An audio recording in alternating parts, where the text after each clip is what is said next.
এই ভারতীয় আধিপত্যবাদ এই বাংলাদেশে আর কখনোই ফিরতে দেওয়া হবে না। এই কারণে আমরা বলতে চাই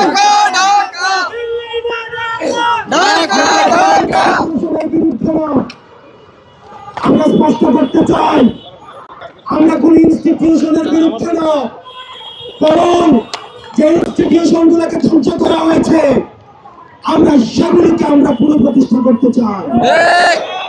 বাংলাদেশ সেনাবাহিনীর উপর আমাদের পূর্ণ আস্থা, পূর্ণ সমর্থন এবং যে ইনস্টিটিউশনের উপর আমাদের পূর্ণ শ্রদ্ধা রয়েছে। আমরা কোনো ব্যক্তির উপরে আমাদের কোনো ধরনের ক্ষোভ নেই। আমরা বলতে চাই এই ইনস্টিটিউশনের উপরে আঘাত করে দেশকে স্থিতিশীল করবেন না। আপনারা যারা এই ইনস্টিটিউশন গুলো চালাচ্ছেন আমরা আপনাদেরকে অনুরোধ করবো, আপনাদের উপরে আমরা আস্থা রাখতে চাই, আপনাদের উপরে আমরা ভরসা রাখতে চাই।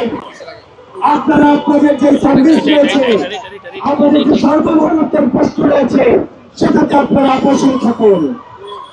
আর রাজনীতির বিষয়টা আপনারা রাজনীতিবিদদেরকে আপনারা দেখতে দেন। আপনারা ল অর্ডার বিষয়গুলো আপনারা দেখুন। কোন ইনস্টিটিউশনের এগেইনস্টে আপনারা জনগণকে দাঁড় করিয়ে দিবেন না। দেশবাসীর প্রতি আহ্বান জানাবো, আর্মির এগেইনস্টে, সেনাবাহিনীর এগেইনস্টে জনগণকে দাঁড় করিয়ে দেওয়ার এক ধরনের ষড়যন্ত্র হচ্ছে। আমরা বলতে চাই আমাদের অবস্থান সেনাবাহিনীর বিরুদ্ধে নয়, বরং সেনাবাহিনীকে দিয়ে আমাদের দেশে তাদেরকে অপব্যবহার করে কোন ষড়যন্ত্র যদি করতে চায় আমাদের অবস্থান সেটির বিরুদ্ধে। বাংলাদেশ সেনাবাহিনীর যে অবদান রয়েছে, তাদের যে কন্ট্রিবিউশন রয়েছে এবং বাংলাদেশ সেনাবাহিনী ইনস্টিটিউশনের উপরে আমাদের সম্মান, শ্রদ্ধা এবং আস্থা রয়েছে। আমরা বিশ্বাস করতে চাই তারা আমাদের এই আস্থার প্রতিদান দিবে।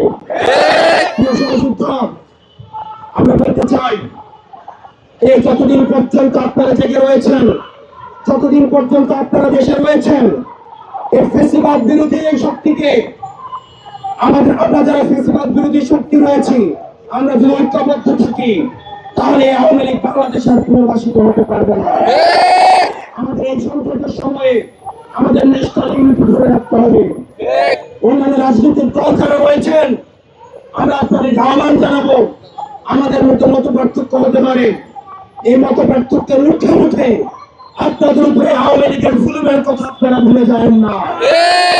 আপনাদের উপরে যে ঘটনা নির্যাতন গত 1.5 দশক চালিয়েছে শুধুমাত্র দুটো ভোটের বিনিময়ে সেই জুলুম আপনারা ভুলে যাবেন না। আপনারা যদি এই জুলুমগুলো ভুলে গিয়ে